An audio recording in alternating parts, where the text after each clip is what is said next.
welcome to Gulf and Diaspora, a podcast about the lives of second generation migrants growing up in the Gulf.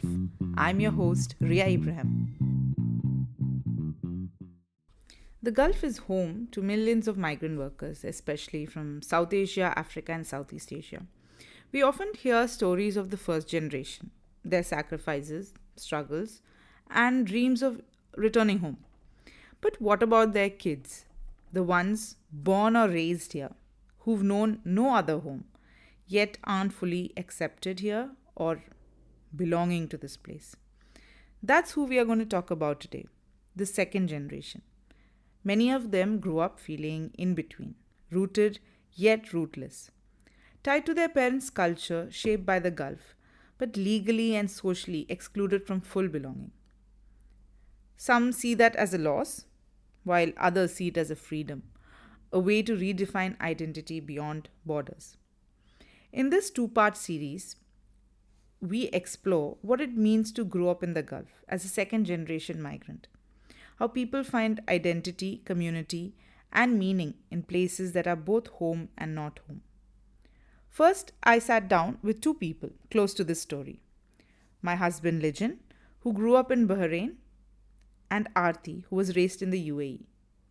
Their experiences are very different, but they raise similar questions about language, culture, and belonging. Lijin grew up deeply connected to the Indian expat community, Malayalam church, Onam celebrations, a strong sense of cultural continuity. He still lives and works in the Gulf despite the fact, like many, he's still on a temporary visa with no clear path to permanent residency or citizenship. But for him, this is home, even if the system doesn't always treat him like he belongs. Aarti, on the other hand, grew up in a more global environment. Her world wasn't as rooted in the Indian expat scene, and that left her feeling somewhat in between. Today, she lives in India, the country her parents always called home, but she often feels like a foreigner there too. Her story is about searching for connection and building a blended identity across borders. Let's hear. Hi, Lijin. Welcome to the show. It's really great to have you here. Hi Ria, thank you for having me. Let's dive in. How would you describe your childhood as a second generation migrant? Did you interact much with Gulf locals growing up? Well, growing up in the Gulf had its ups and downs. There was a pretty big expat population, and being part of that gave us a sense of belonging. We often engaged in social clubs and cultural activities, which kept us connected to our roots. There's actually a running joke, which is true, that cultural festivals are celebrated more here than back home. It gave our childhood a unique flavor, blending tradition with the global community. And as for interactions with locals, those remained limited. Sure, we did have Arab kids in our classes growing up, but interactions outside of school were quite rare. Even inside the classroom, conversations rarely went beyond casual greetings. So while we grew up physically close to local culture, socially it usually remained somewhat distant. Still, I think growing up in that environment shaped who we are. It it taught us adaptability. It also gave us an understanding of what it means to live between cultures. That duality became part of our identity, a mix of pride for our heritage and the reality of being outsiders in a place where we call home. Okay, so that's interesting. So, what languages did you speak at home? Did you ever feel in between cultures while growing up? At home, we always spoke our mother tongue, which is mine, which is Malayalam. It's always good to keep our roots alive, to maintain that cultural connection. In at school, we always spoke English because in school there was kids from different ethnicities, different backgrounds, and it came as kids. It came naturally. But as an adult, I've noticed that not knowing Arabic can be a bit of a barrier, especially in my professional life. When working in the Gulf environment amongst Arabs, It's one of those things you realize only later, the deeper language connection you miss out on. Growing up, we were surrounded by children from many cultures. That diversity was enriching, but it also brought a subtle sense of being in between worlds. We belong to multiple places and, in a way, to none completely. That's something every second generation migrant can relate to, a constant search for a complete belonging. At the same time, I think it shaped resilience in us. We learn to adapt to different environments. That skill has been invaluable in my life, both personally and professionally. Looking back, I see those challenges as part of what made us stronger. That's really interesting, It sounds like language did play a very important role in keeping you connected to your cultural roots, especially within, let's say, the contrast of a globalized or westernized world. But that kind of cultural duality seems to be a recurring theme, right, in your experience, in you growing up in the Gulf. I'm curious then, shifting from childhood to adulthood, but what motivated you to return to the Gulf for work after your studies, especially knowing the limitations around citizenship and long term settlement? Yeah, like you said, despite all that, I'm still working here in Bahrain. Honestly, a big part of it was family. My parents were still residing in Bahrain when I graduated, and staying here meant staying close to them. That gave me a strong personal reason to remain. And on top of that, the economic benefits of working here were significant. The pay scale was definitely above average, and that stability mattered when I was just starting out in my career. I've now been working here for almost 15 years, and over time, I've come to appreciate that despite anti immigration policies globally, Arabs are generally welcoming. And even the Gulf countries, they do offer opportunities that are hard to find elsewhere. Not having citizenship hasn't been a huge barrier for me personally. The bigger challenge is the uncertainty that we have every day. You never know what tomorrow will bring. That uncertainty has become part of our reality as migrants. My father lived it, and watching him shaped my own view of life here. You can spend your whole life in the Gulf, but there's always a possibility of having to pack up and leave tomorrow. That's unfortunately the bittersweet truth, I could say. It builds resilience, but it also reminds you that belonging here will always be a delicate balance.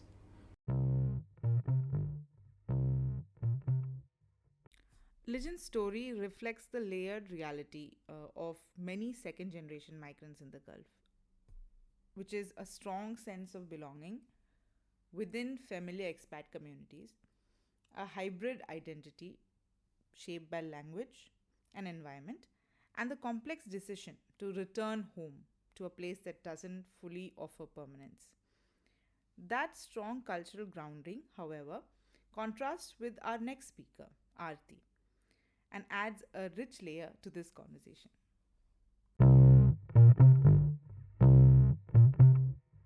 Hi, Aarti, great to have you here. Welcome to the show. What kind of cultural mix did you grow up around? Was it a vibrant mosaic of communities, or did you find yourself mostly anchored within your own cultural bubble? So I grew up around a lot of mixed nationalities, mixed races, and things like that. I was born in Dubai, but I went to an international school, so I think that had a lot to do with how I grew up. So I grew up around, people from the West, from like Arabs, of course, Indians, and different parts of the world. And I think that really had a lot to do with how I view the world. I was able to learn from different cultures and different religions and different holidays that people celebrate and things like that. So, school definitely played a big part in how I grew up. Plus, in a place like Dubai, which was, had a lot of influence from American pop culture and things like that. The kind of music I listen to, the kind of movies I listen to, I think framed a lot of how I view the world, view myself. I would say I was not as connected to Indian culture because of that. That's probably like a down point, but I found a lot more connections with people from all across the world, which I think is great. Um, did you learn a lot of languages while you were studying there in your Yeah, international I schools? learned. Yeah. I learned Arabic and French while I was at school. So I did IGCSE and then I did IB for my last 2 years. So we were able to choose languages there. We did French and Arabic up until I think grade 9, and then IGCSE and IB you get to pick one or the other. So I did French and Arabic, but there were other options like Spanish and Italian and things like that. Oh, that's very interesting. I think unlike Yeah. Indian schools, which limit you to Hindi and French. Yeah, but it's. I wish that there were Indian language options Uh-huh. because specifically, both of my parents are from different states in India, so their mother tongues are different. So we only learned English at home. That was like the language that I spoke with my family has always been English. And going to an international school and again having international friends, I didn't really need an Indian language. But now as I've grown up, and interacting more with the world, interacting more with Indians, there's this expectation that I'm supposed to know at least Hindi, if not Malayalam, if not Tamil. So it's a little embarrassing when I meet Indians and they expect me to know a language that I don't. So that's sort of just been a solo mission of mine to try and pick up more of mother tongues because I see a lot of benefit in that, definitely more than French and Arabic in my current circumstance. That's very interesting. Yeah, like we discussed last time, you have been learning South Indian languages, and I really hope we are able to converse with you one day in the local language. Hopefully, hopefully, inshallah. Okay, so the next question I would like to ask you is: do you find yourself leaning more towards your parents' heritage, which, as you mentioned, is like a mix of South Indian culture as well as larger Indian culture? Or the Gulf culture that you grew up in, or the international culture that you grew up in, or have you created a blend of all over time? And has this evolved as you have gotten older? Yeah, I think that's a really interesting question because I think at different phases in my life, my answer would be different to that question. I think definitely growing up, I related a lot to, the Dubai mixed culture kind of lifestyle. Of course, it is the Middle East, so there's a huge Arabic influence in terms of, just general lifestyle things, the kind of food that you eat and things like that. But as I have grown up, I went to university in Canada, so there's and in Toronto, which is another very multicultural space. But I found myself relating more to Dubai culture then, and then now in my 30s, I'm living in India, and I'm trying to like reconnect with this Indian culture that was never really a thing for me growing up. So I'm relating to it, especially as an adult and not as a child growing up and learning Hindi in school and stuff like that. So we definitely had a little bit of influence of Indian culture in our lives, and holidays that we celebrated, food that we ate at home, and having Indian friends around and things like that. But it was never so prominent, and I never really like related to a lot of Indian culture because of I always felt that I was not Indian enough to relate to Indian culture because I didn't speak the language, and I have this accent that I'm speaking to you in now, which has been my accent my whole life. So even Indians themselves look at me like, are you really Indian? So that's always been kind of a very a flexible um, definition for me. I would say growing up definitely related to Gulf culture plus like this international culture. Whereas now being in India, I'm finding a lot of what's the word? I'm finding a lot of similarities in terms of like values and things like that that I believe in that I know comes from this cultural cultural place, cultural reference, and um, not to disregard the international way I have grown up and the way I think and the way I talk.